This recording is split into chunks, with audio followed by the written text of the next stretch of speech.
E pra pessoa certa, da minha cantiga certa, na hora certa e do jeito certo.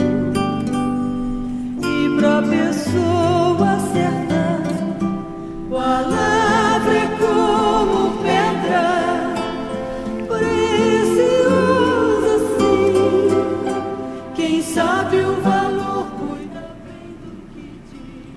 Olá, sou o professor Neri e assim como você, eu estou em busca das razões de nossa fé.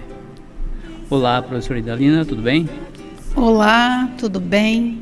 Falamos daqui de Rolim de Moura, Rondônia, na Rádio Web Carmelo, aqui na paróquia Nossa Senhora Aparecida. Sejam todos bem-vindos a mais um bate-papo em busca das razões de nossa fé. Nós agradecemos a tua companhia e principalmente agradecemos aquelas pessoas que nos têm dirigido palavras de incentivo.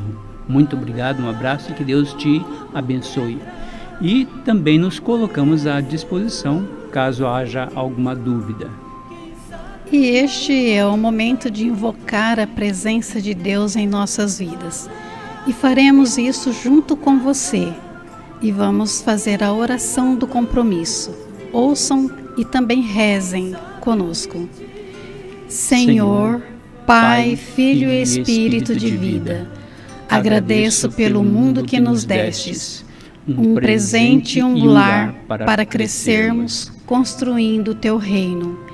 Ensina-me a te reconhecer no rosto do irmão.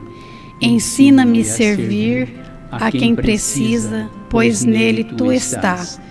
Ensina-me a partilhar os bens, como teu filho ensinou.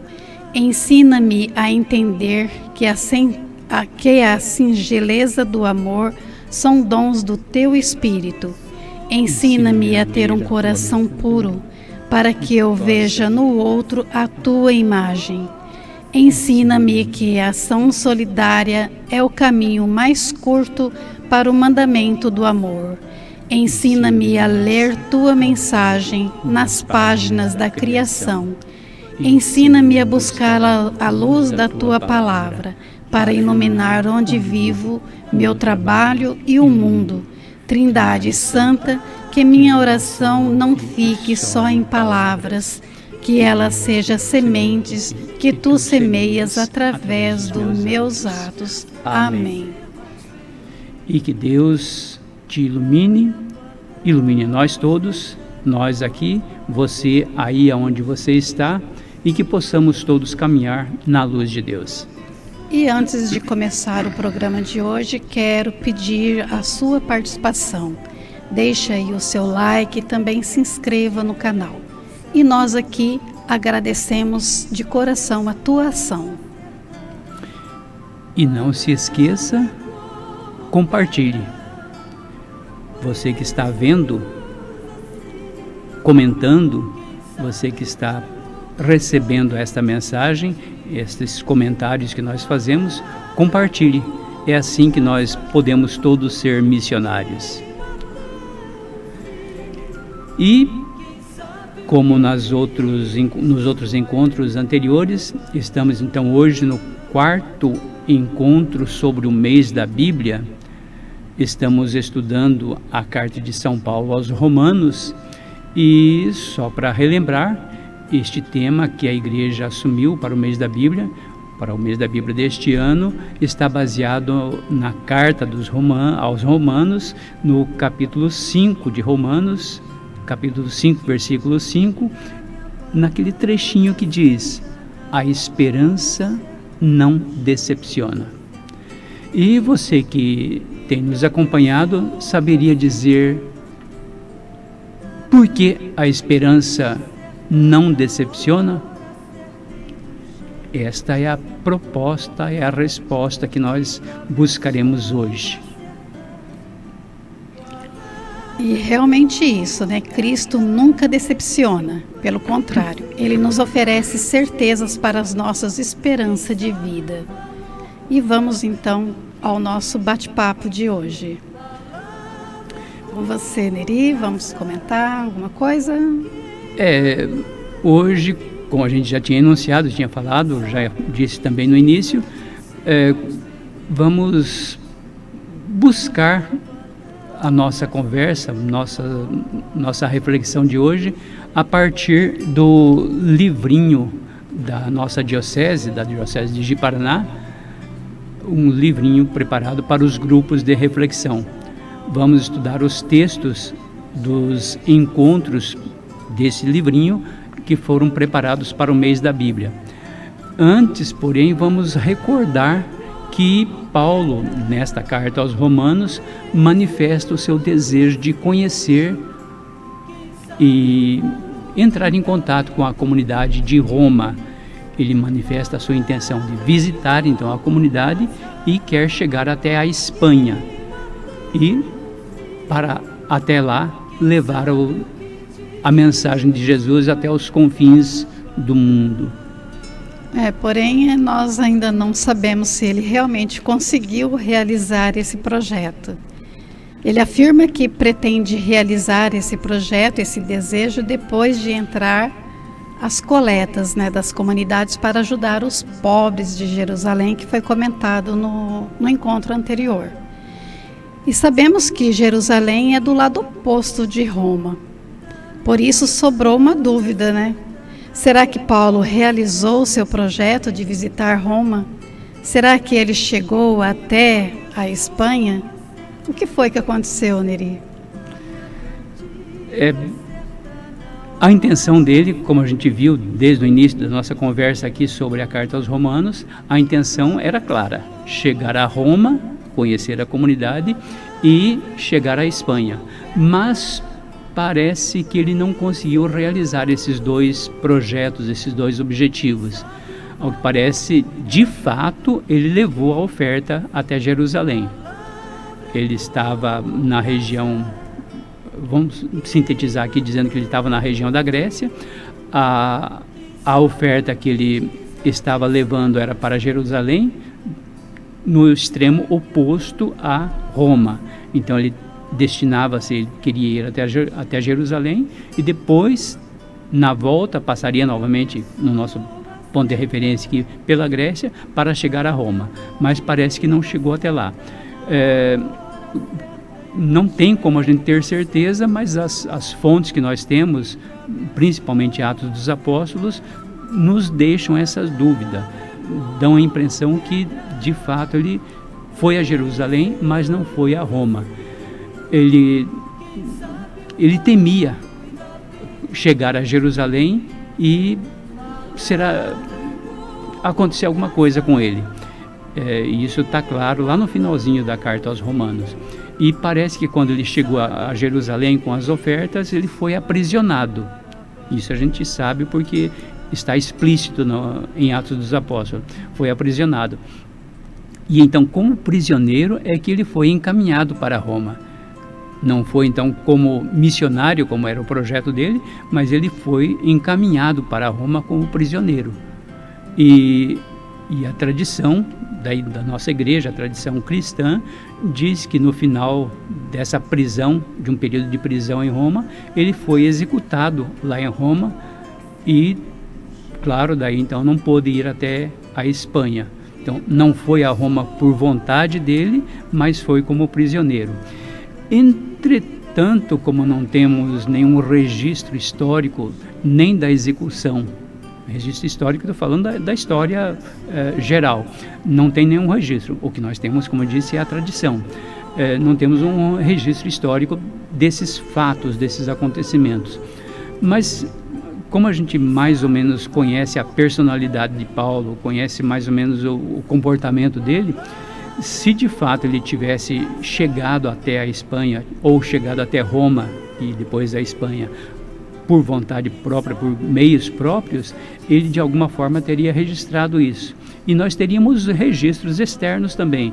Veja que nem os santos padres mencionam a visita de Paulo a Roma e nem a Espanha.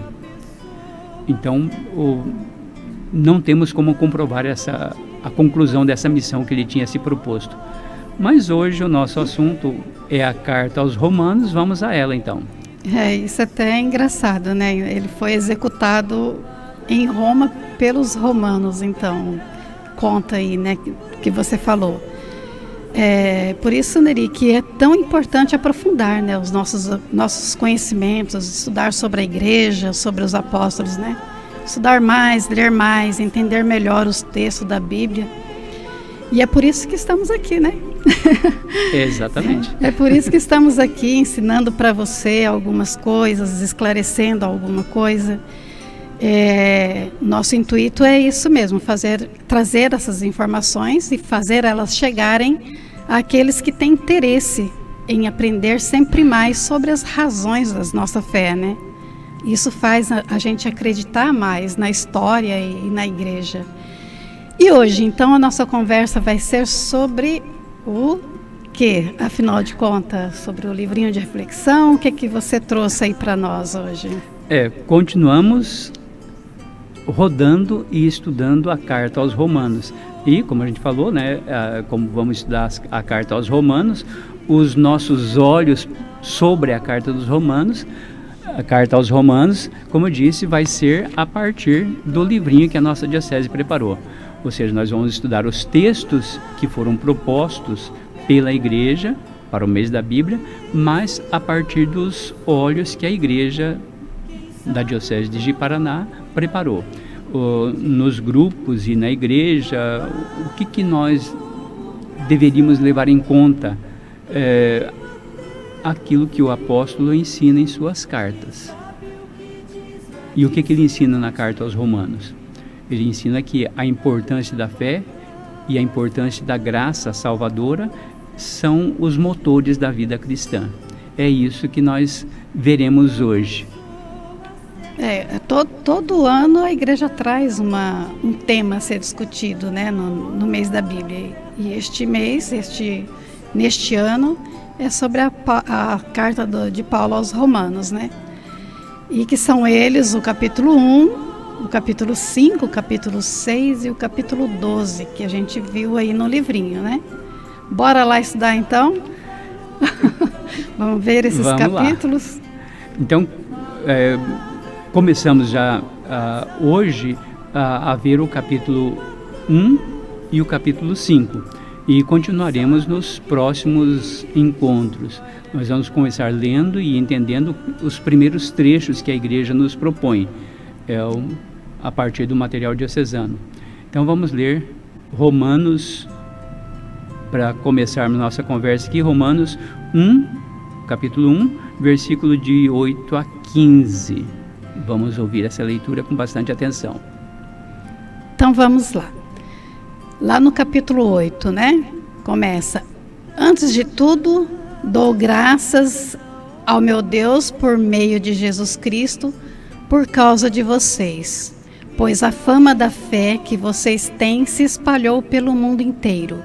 Deus, a quem sirvo, em meu espírito anunciando o evangelho do teu Filho, e testemunha de que, sem cessar, me lembro de vocês, e nas minhas orações peço sempre que, por vontade de Deus, eu tenha a ocasião de poder visitá-los. De fato, tenho muita vontade de vê-los, a fim de lhes comunicar algum dom espiritual para fortalecê-los, ou melhor, para ser reconfortado com vocês e entre vocês, através da fé que eu e vocês temos em comum. Por outro lado, irmãos, quero que vocês saibam que muitas vezes pensei em visitá-los, mas até agora fui impedido de ir. Esperava recolher algum fruto entre vocês, como entre outras nações. Estou em dívida com gregos e bárbaros, com sábios e ignorantes. Desse modo, naquilo que dependem de mim, estou pronto para anunciar o Evangelho também para vocês, que estão em Roma. Eu não sei se você que está nos ouvindo, e Dalina lembra, este texto que a gente acabou de ler, nós já mais ou menos comentamos nos nossos primeiros encontros, nos estudos aqui de Paulo e da carta aos Romanos. Nós lemos lá nas nossas primeiras conversas. E aqui estão então as intenções do apóstolo em ir até Roma. Qual era a intenção dele? Quando lemos com mais atenção, entretanto, a gente percebe alguns detalhes que são muito interessantes. O trecho que a gente acaba de ler são 7 versículos, e nesses versículos a gente encontra 7 vezes ele repete 7 vezes a intenção de encontrar o pessoal, a comunidade de Roma. E o que ele pretende chegando lá em Roma? Quer dizer, interessante que, embora a carta tenha sido escrita em grego, Paulo pensava, o raciocínio dele ainda é um raciocínio do judaísmo. E o interessante é a gente perceber que ele, como judeu escrevendo em grego, ele escreve usando inclusive a simbologia do judaísmo. E aqui nesse trecho a gente vê que aparece 7 vezes a intenção dele visitar Roma. E na simbologia dos judeus, o 7 é um número importante, porque expressa a plenitude. E afirmar então 7 vezes que pretende visitar a comunidade de Roma, indica que essa comunidade tem algo de especial. É uma comunidade certamente plena.